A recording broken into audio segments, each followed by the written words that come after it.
کتاب عبدیای نبی باب یکم. ذلت ادوم.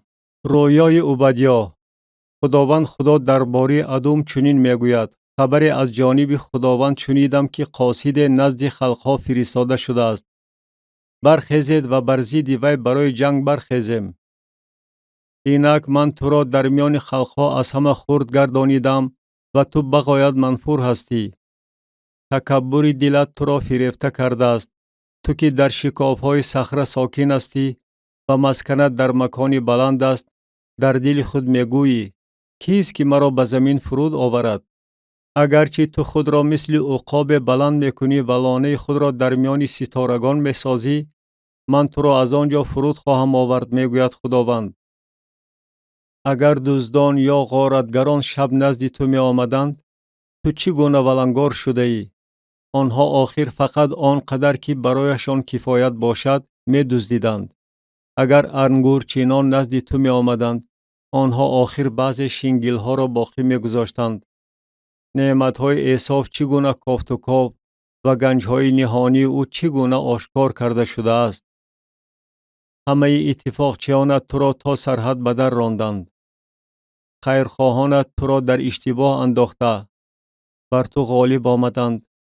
خورندگان نانت دام در تگ تو نهادند و در حق تو میگویند: خیرد در آنها نیست.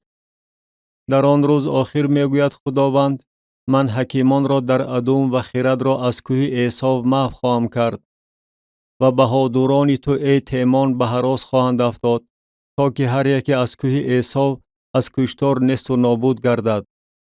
گناه عظیم ادوم. از باعث ظلمی که تو در حق برادرت یعقوب کرده ای، خجالت تو را خواهد پوشانید و تو به صورت ابدی محو خواهی شد. در آن روزی که تو در رو به رو می ایستادی، در آن روزی که بیگانگان دارایی او را تاراج می کردند و اجنبیان به دروازه های او داخل می شدند و در حق یروشلیم قرعه می پرتافتند، تو نیز مثل یکی از آنها بودی. روزی برادری خود را، روزی شکست او را تماشا نکن و در حق بنی یهودا در روزی هلاکت آنها شادی ننما و در روزی مصیبت دهان به لاف نکشا. به دروازه قوم من در روز هلاکتشان داخل نشو. تو نیز در روز هلاکتشان بدبختی آنها را تماشا نکن و در روز هلاکتشان به دارایی آنها دست دراز نکن و در سری چهارراه نیست، تا که گریزه های آنها را نیست و نابود کنی و باقی ماندگان آنها را در روز مصیبت تسلیم نکن. ادوم در روز خداوند. زیرا که روز خداوند بر همه خلقان نزدیک است. چنان که تو عمل کرده ای، آنچنان به تو عمل کرده خواهد شد. پاداش تو بر سرت خواهد برگشت.